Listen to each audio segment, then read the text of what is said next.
मैं मनजिंदर सिंह सिरसा परमात्मा की सौं चुकदा हाँ कि कानून वालों स्थापित भारत के संविधान लई सच्ची शरधा अते वफादारी रखांगा।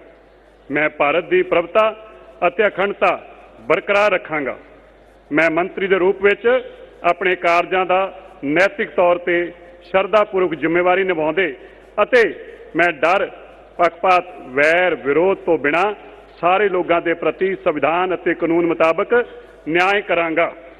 मैं मनजिंदर सिंह सिरसा परमात्मा की सौं चुकदा हाँ कि जो भी विषय मंत्री के रूप में मेरे विचार अधीन लिया जाएगा या मैनू पता होएगा उसनों किसी व्यक्ति या व्यक्तियों जदों तक अजिहा विषय मंत्री के रूप में अपनियां जिम्मेवारियां निभाते हुए लाजमी ना होवे मैं सीधे या असिधे रूप में किसी नूं दसांगा नहीं अते ना ही प्रगट करांगा। भारत माता की। वाहिगुरू जी का खालसा वाहिगुरू जी की फतेह। तर मनजिंदर सिंग सिरसा हे मूळ हे हरियाणा सिरसाचे आहेत आणि याआधी शिरोमणी अकाली दलाचे ते नेते होते।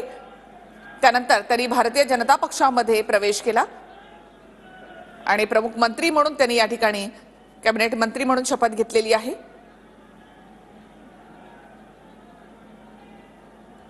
श्री रविंद्र इंद्रराज सिंह